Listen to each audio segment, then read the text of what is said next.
বোন, কেউ ছেলে, কেউ বাবা বা কেউ মা, কেউ আবার বন্ধুকে হারিয়ে ফেলেছেন। হাসপাতালে পরিজনদের খুঁজছেন অনেকেই, কেউ আবার মর্গের বাইরে অসহায় অবস্থায় অপেক্ষা করছেন। প্রয়াগরাজে পদপিষ্টের ঘটনা এখনো পর্যন্ত 6 দিন পার, মহাকুম্ভে এখনো এমন দৃশ্য।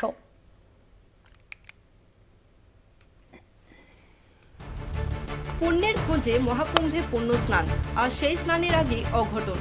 কোটি কোটি মানুষের ভিড়, সামনে যাওয়ার পথ বন্ধ, পিছন থেকে ক্রমাগত মানুষের চাপ, শুরু হয় ধাক্কাধাক্কি, হুড়োহুড়ি। এগোতে না পেরে ব্যারিকেড ভেঙে একে একে মাটিতে পড়ে যান অনেকে, আর সেই ভিড়ের নিচে চাপা পড়ে যান বহু পুণ্যার্থী। 22শে জানুয়ারি ত্রিবেণী সঙ্গমে স্নান করতে গিয়ে পদপিষ্টের ঘটনা। পার হয়ে গিয়েছে 6 দিন, এখনো নিখোঁজ অনেকে।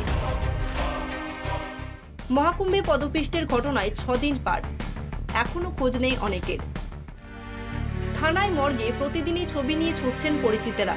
কুম্ভমেলায় পদপিষ্টের ঘটনায় সরকারি হিসাবে মৃতের সংখ্যা 30, তবে এখনো অনেকেরই কোনো খোঁজ পাওয়া যাচ্ছে না। তাদের খুঁজে প্রতিদিন থানায়, হাসপাতালে, মর্গে ছোটাছুটি করছেন পরিচিতেরা। উত্তরাখণ্ডের রুদ্রপুর থেকে প্রয়াগরাজে গিয়েছিলেন বছর 55-এর পারুল সরকার। জনপঞ্চাশ পুণ্যার্থীর একটি দলে ছিলেন তিনি। মৌনী অমাবস্যার ভোরে পদপিষ্টের ঘটনার সময় দল থেকে আলাদা হয়ে যান। তারপর থেকে কোনো খোঁজ পাওয়া যাচ্ছে না পারুলের। প্রৌঢ়ার সঙ্গেই এসেছিলেন তার আত্মীয় লক্ষ্মী বৈরাগী। তিনি প্রতিদিন হাসপাতালে, থানায় খোঁজ নিচ্ছেন, এমনকি মর্গে মর্গে ঘুরছেন পারুলের খোঁজে। উত্তরপ্রদেশ সরকারের ভূমিকা নিয়েও প্রশ্ন তুলেছেন পারুলের ওই আত্মীয়। মৌনী অমাবস্যার দুর্ঘটনার পর থেকে অনেকেই তাদের পরিচিতদের খোঁজ পাচ্ছেন না।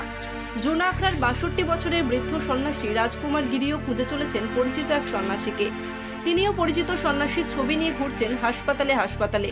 নিখোঁজদের খুঁজতে কোনো পদক্ষেপই নেয়নি যোগী সরকার। বাংলা থেকেও নিখোঁজ অনেকে। রাজ্যের পুণ্যার্থীদের ফেরাতে উদ্যোগ নিয়েছে রাজ্য প্রশাসন। কলকাতা টিভি।